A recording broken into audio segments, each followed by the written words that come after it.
మరో big breaking news. హెచ్యు భూములపై గద్దల్లా పెద్దలు. 400 ఎకరాల అమ్మకం వెనుక భారీ స్కెచ్. హెచ్యు భూములను దాటి దాదాపు 7-8 కిలోమీటర్ల అవతల ఉన్న కోకాపేటలోని నియోపోలిస్ భూములే బీఆర్ఎస్ హయాంలో నిర్వహించిన బహిరంగ వేలంలో ఎకరాకు ఏకంగా 100 కోట్ల ధర పలికాయి. వేల కోట్ల బేరానికి గుంట నక్కల రాజకీయం. ధర నిర్ధారణలోనే 10,000 కోట్ల స్కామ్.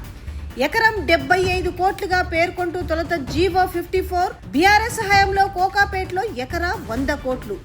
ఇదే విషయాన్ని పొందుపరిచి అధికారుల ఉత్తర్వులు. 5 నెలల్లోనే ఎకరాకు 23 కోట్లు తగ్గిస్తూ కొత్త నివేదిక. పరేష్ రావు, పన్సేరావు అసోసియేట్స్ తో తయారీ. 30,000 కోట్ల విలువ 20,000 కోట్లకు కుదింపు. 5 దఫాలుగా 400 ఎకరాలు వేలానికి రంగం సిద్ధం. ముందస్తు ప్రణాళిక ప్రకారమే భూమి విలువలో కోత. అదే అదునుగా చేజిక్కించుకునేందుకు పెద్దలెత్తుగడ. మొదట 100 ఎకరాలను సగం ధరకే కొట్టేసే యత్నం. హమారా సిటీ, హమారా వర్సిటీ. హెచ్యు భూములను దాటి దాదాపు 7-8 కిలోమీటర్ల అవతల ఉన్న కోకాపేటలో నియోపోలిస్ భూములే బీఆర్ఎస్ హయాంలో నిర్వహించిన బహిరంగ వేలంలో ఎకరాకు 100 కోట్ల ధర పలికాయి. మరి ఐటీ కారిడార్లో అత్యంత విలువైన కీలక ఫైనాన్షియల్ డిస్ట్రిక్ట్ ను ఆనుకొని ఉన్న హైదరాబాద్ సెంట్రల్ యూనివర్సిటీ భూములకు రూపాయి ఎక్కువగానే పలకాలి. కానీ తక్కువ ధరకే అమ్మేందుకు స్కెచ్ ఎవరు వేశారు? అసలు రేవంత్ సర్కార్ అంత అగ్గువకు భూములను తెగ నమ్మాలని చూడడం వెనుక మతలబు ఏమైనా ఉన్నదా? ఎస్ అంటే అన్ని వైపుల నుంచి అవును అన్న సమాధానమే వస్తుంది. పక్కా ప్రణాళిక ప్రకారమే అధికారికంగా ఆ భూముల ధర తగ్గించి అగ్గువకు వేలం వేసేందుకు భారీ స్కెచ్ వేశారనే విమర్శలు వెల్లువెత్తుతున్నాయి. ఒకటి అరా కాదు, కనిష్టంగా దీని వెనుక సుమారు 10,000 కోట్ల స్కామ్ దాగి ఉందనే ఆరోపణలు వినిపిస్తున్నాయి. సాధారణంగా మనం ఏదైనా వ్యవసాయ భూమి కానీ ప్లాట్లు కానీ అమ్మాలంటే ఏం చేస్తాం? బహిరంగ మార్కెట్ లో ఎంత ధరకు పోతుందో, చుట్టుపక్కల ఎంతకు పోయిందో ముందుగా వాకప్ చేస్తాం. ఆ తర్వాత దానికి కొసరు జోడించి మార్కెట్ లో రేటు ప్రకటిస్తాం. ఎవరు ఎక్కువకు కొంటున్నామని ముందుకొస్తే వాళ్ళకు అమ్ముతాం. కానీ బహిరంగ మార్కెట్ లో ఉన్నదానికంటే తక్కువకే, అది అగ్వకే ఎవ్వరూ అమ్ముకోరు కదా. మరి సాక్షాత్తు సీఎం రేవంత్ రెడ్డి సర్కార్ ఏకంగా 400 ఎకరాలు బహిరంగ మార్కెట్ కంటే, అందులో అధికారులు నిర్ణయించిన ధర కంటే అగ్వకు అమ్మాలనుకుంది. ఇదేదో ఔటర్ రింగ్ రోడ్డు కౌతల ఉన్న భూములను కూడా కాదు, ఐటీ కారిడార్ లో అత్యంత విలువైన కీలక ఫైనాన్షియల్ డిస్ట్రిక్ట్ ఆనుకొని ఉన్న హెచ్యు భూములు. రంగారెడ్డి జిల్లా షేర్లింగంపల్లి మండలం కంచగచ్చిపోలి గ్రామ పరిధిలోని సర్వే నెంబర్ 25లో హెచ్యుకు చెందిన 400 ఎకరాల భూమి ఉన్న విషయం అందరికీ తెలిసిందే. దీని ఉమ్మడి రాష్ట్రంలో 2003లో సీఎంగా ఉన్న చంద్రబాబు నాయుడు అత్యంత చవకగా ఎకరాకు 50,000 చొప్పున ఐఎంజీఏ అకాడమీ భారతీస్ అనే సంస్థకు కట్టబెట్టేందుకు ఒప్పందం కుదుర్చుకున్నారు. మంత్రివర్గ ఆమోదం లేకుండా కుట్రపూరితంగా జరిగిన ఈ భూముల పందేరాన్ని 2004లో అధికారంలోకి వచ్చిన వైఎస్ రాజశేఖర రెడ్డి ప్రభుత్వం రద్దు చేసింది. 2006లో భూములను వెనక్కి తీసుకుంది. దీంతో సదరు సంస్థ న్యాయస్థానాన్ని ఆశ్రయించింది. అప్పటి ప్రభుత్వం న్యాయపరంగా పోరాటం చేసింది. అప్పటి నుంచి కోర్టులోని కేసు పెండింగ్ లో ఉంది. తెలంగాణ ఏర్పడిన తర్వాత కేసీఆర్ ప్రభుత్వం ఈ అత్యంత విలువైన భూములను కాపాడుకునేందుకు పకడ్బందీ చర్యలు తీసుకుని న్యాయ పోరాటాన్ని కొనసాగించింది.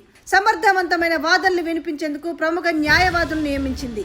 దాని ఫలితంగానే 18 ఏళ్ల తర్వాత హైకోర్టు నిరుడు మార్చిలో తుది తీర్పిచ్చింది.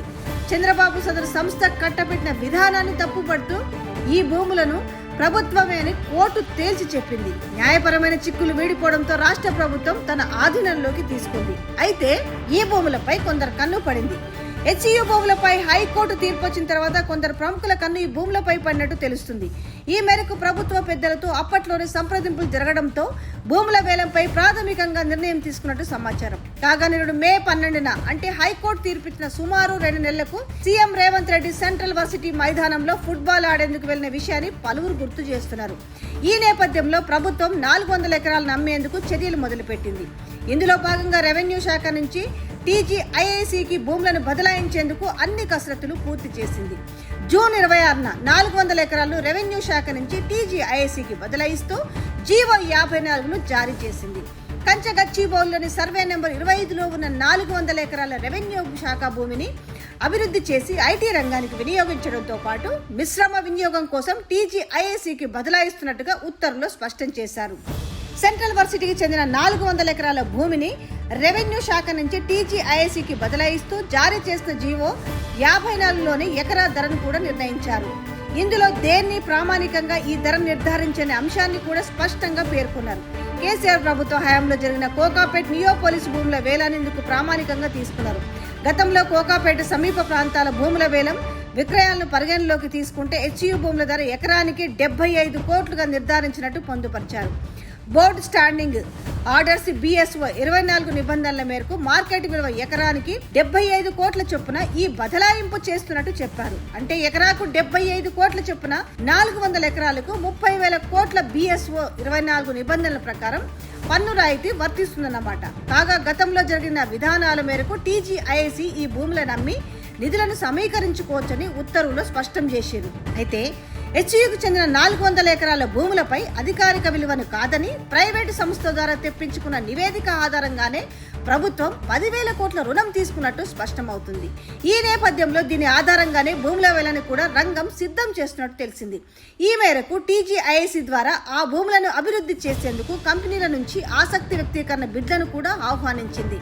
400 ఎకరాల భూములను వేలం వేసేందుకు వీలుగా అభివృద్ధి పనులను చేపట్టేందుకు కొన్ని కంపెనీలు ముందుకొచ్చినట్టు కూడా చెప్పారు. అయితే ఇక్కడే సర్కారు వ్యూహం బెడిసికొట్టింది. భూములను వేలం వేసేందుకు కసరత్తు మొదలు కావడంతో వర్సిటీ విద్యార్థులు అప్రమత్తమయ్యారు. తమ వర్సిటీ భూములను కాపాడుకోవడంతో పాటు అరుదైన జీవ వైవిధ్యం జంతువులున్న ఆ లంగ్ స్పేస్ ను కాపాడుకునేందుకు ఉద్యమ బాట పట్టారు. ఎలాగైనా ఆ భూములను వేలం వేసేందుకే పక్కా ప్రణాళిక రూపొందించిన ప్రభుత్వ పెద్దలు విద్యార్థులపై ఖాకీ కఠిన్యాన్ని ప్రదర్శించారు. ప్రభుత్వ ఆదేశానుసారము పోలీసులు విద్యార్థులు సైతం జుట్టుపట్టి ఈడ్చుకెళ్లి వాహనాల్లో వేసి అక్కడి నుంచి తరలించారు. అయినా విద్యార్థులు వెనక్కి తగ్గలేదు. పర్యావరణవేత్తలు మేధావులు వారికి తోడు కావడం, విద్యార్థులు బీఆర్ఎస్ వర్కింగ్ ప్రెసిడెంట్ కేటీఆర్ని కలిసి మద్దతు కోరడాన్ని ప్రభుత్వ పెద్దలు జీర్ణించుకోలేకపోయారు. రాత్రికి రాత్రే వందల సంఖ్యలో బుల్డోజర్లు పంపి వేలాది చెట్లను కూల్చడంతో మూగజీవాలు చెల్లాచెదరైనాయి. కోకాపేట కంటే విలువైన భూములు నిరుడు జూన్లో జారీ చేసిన జీవో 54లో కేసీఆర్ ప్రభుత్వ హయాంలో జరిగిన కోకాపేట భూముల వేలాన్ని ప్రామాణికంగా తీసుకొని సెంట్రల్ యూనివర్సిటీ భూములు ధరను ఏకంగా 75 కోట్లు నిర్ధారించారు. కానీ వాస్తవానికి ఆ భూముల కంటే హెచ్యూ భూములు మరింత విలువైనవని రియల్ నిపుణులు చెప్తున్నారు. కోకాపేటలోని నియోపోలిస్ భూములు కొండలు గుట్టలు ఐటీ కారిడార్ కొద్ది దూరంలో ఉంటాయి. కానీ హెచ్యూ భూములు ఐటీ కారిడార్ ఆనుకొని ఉన్నాయి. చదునైన భూములతో పాటు పక్కనే అత్యంత విలువైన లంగ్ స్పేస్ లో సెంట్రల్ యూనివర్సిటీకి చెందిన మరిన్ని వేల ఎకరాల అటవీ ప్రాంతం ఉంది. ఈ క్రమంలో హెచ్యూ భూములకు కోకాపేట ధర కంటే ఎక్కువగా ఉంటుందనడంలో సందేహం లేదు. కాగా ప్రభుత్వం భూమిపై విలువ నివేదిక తెప్పించుకున్న పరీష్ పన్సేరావు అసోసియేట్స్ హెచ్యూ పరిసరాల్లో జరిగిన భూ విక్రయాలను విచారించినట్టు నివేదికలో స్పష్టం చేసింది. కానీ ప్రభుత్వ రికార్డులోనే కోకాపేట భూములు ఎకరాకు 100 కోట్ల పైన ఆధారాలున్నాయి. మరి వాటిని ఎందుకు పరిగణలోకి తీసుకోలేదు? అధికారిక రికార్డులను పరిగణలోకి తీసుకోకుండా బ్రోకర్లు నివాసితులతో వాకప్ చేసినట్టుగా సదరు సంస్థ నివేదికలో చెప్పడమే పెద్ద విడ్డూరంగా ఉందని రియల్ నిపుణులు విస్మయం వ్యక్తం చేస్తున్నారు. ముఖ్యంగా నివేదికలో అధికారులు నిర్ధారించిన దానికంటే ఎకరాకు 23 కోట్లు తగ్గడమే కాకుండా వాస్తవ విలువ ఆగ మేఘాల మీద అమ్మకం అంటే డిస్ట్రెస్ సేల్ అనే మరో 2 అంశాలను చేర్చి అంతకంటే ఘోరంగా ధరను తగ్గించడం ఏంటనే దాని వెనుక కుట్ర దాగి ఉందన్న విమర్శలు వస్తున్నాయి. నివేదిక ఆధారంగానే 10,000 కోట్ల రుణం ప్రభుత్వ అధికారిక ఉత్తర్వుల్లోనే ఎకరాకు 75 కోట్ల ధరను పొందుపరిచిన ఆ భూములను తాకట్టు పెట్టి రుణం తెచ్చుకోవాలంటే అంతకు రూపాయి ఎక్కువే చూపాలి. ఆ మేరకు ఈ భూముల కంటే అవతల ఉన్న కోకాపేటలో ప్రభుత్వం వేలం వేసినప్పుడు 100 కోట్ల ధర పలికిన వాస్తవాన్ని ఆధారంగా చూపే వెసులుబాటు ఉంది. కానీ ఇక్కడే రేవంత్ సర్కార్ వేరేలా ఆలోచించేందుకు ఢిల్లీకి చెందిన పరీష్ రావు పన్సేరావు అసోసియేట్స్ ఇచ్చిన భూ విలువ నిర్ధారణ నివేదికనే నిదర్శనం. ఏకంగా ఎకరాకు 23 కోట్ల తగ్గుదలతో తెప్పించుకున్న నివేదిక ఆధారంగానే ప్రభుత్వం టీజీఐఐసిసి ద్వారా 400 ఎకరాలను తనఖా పెట్టి 10,000 కోట్ల రుణాన్ని తీసుకుంది. ఈ ప్రక్రియ నిర్వహించేందుకు మధ్యవర్తిత్వం వహించిన బ్యాంకు కన్సార్షియంకు 1% అంటే 100 కోట్లు ఇచ్చారనే ప్రచారం జరుగుతుంది. అయితే భూముల విక్రయానికి పక్కా స్కెచ్ వేసిన ప్రభుత్వం అందుకే తాకట్టు ప్రక్రియలో ఉన్న భూములమ్మి 10,000 కోట్ల రుణాన్ని చెల్లించే వెసులుబాటు కూడా పొందుపరచడం గమనార్హం. ఇక 5 నెలల్లోనే ఎకరాకు 23 కోట్ల తగ్గుదల ఏంటి? రెవెన్యూ శాఖ నుంచి టీజీఐఐసికి బదలాయించిన సమయంలో ఎకరాకు 75 కోట్లుగా అధికారిక నిర్ధారణ జరిగిన సెంట్రల్ యూనివర్సిటీ భూముల ధర 5 నెలల్లోనే ఎకరాకు 23 కోట్లు తగ్గడం గమనార్హం. ఇదంతా ప్రణాళికలో భాగంగానే జరిగిందనే విమర్శలు ఉన్నాయి. ఇందులో భాగంగా ప్రభుత్వం 400 ఎకరాల భూముల బహిరంగ మార్కెట్ విలువపై నివేదిక రూపొందించే బాధ్యతను ప్రభుత్వం అనుమతి ఉన్న భూ విలువ నిర్ధారిత సంస్థకు అప్పగించింది. ఈ మేరకు ఢిల్లీకి చెందిన పరేశ్రావు పన్సేరావు అసోసియేట్స్ నిరుడు నవంబర్ 23న ఆ భూములను పరిశీలించింది.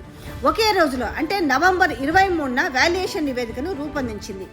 ఐటీ మిశ్రమ రంగాలకు వినియోగించేందుకు అనుమతి ఉన్న ఈ భూముల వల్ల ఎకరాకు 52 కోట్లుగా నిర్ధారించింది. ఇందుకోసం సదరు సంస్థ చుట్టుపక్కల ఉన్న బ్రోకర్లు నివాసితులకు వాకప్ చేసినట్టు తెలిసింది. అసలు అక్కడ నివాసితులు ఎవరున్నారనేది సదరు సంస్థకే తెలియాలి. అదేవిధంగా బహిరంగ మార్కెట్లో జరిగిన ఇటీవలి క్రయ విక్రయాలు నమ్మదగిన వర్గాల నుంచి సేకరించిన సమాచారం ఆధారంగా హెచ్యు భూముల విలువ ఎకరాకు 50 నుంచి 55 కోట్ల వరకు ఉంటుందని నిర్ధారణకు వచ్చినట్టుగా ఆ సంస్థ తన నివేదికలో పేర్కొంది. వీటన్నిటిని పరిగణలోకి తీసుకొని ఎకరాకు 52 కోట్లుగా నిర్ధారించింది. అయితే అగ్గువకి అమ్మేందుకు స్కెచ్ వేసిరు. ప్రభుత్వ అధికారిక ఉత్తర్వులోనే ఎకరా భూమి ధరను 75 కోట్లుగా నిర్ధారించిన తర్వాత వాల్యుయేషన్ సంస్థ ఎకరాకు 52 కోట్లుగా నివేదిక ఇవ్వడం వెనుక భారీ స్కామ్ దాగి ఉందనే ఆరోపణలు వినిపిస్తున్నాయి. సామాన్యుల బ్యాంకు రుణాలు కావాలంటే తమ ప్లాట్లు భూములు ధర బహిరంగ మార్కెట్ కంటే రూపాయి ఎక్కువ ఉండేలా జాగ్రత్తలు తీసుకుంటారు.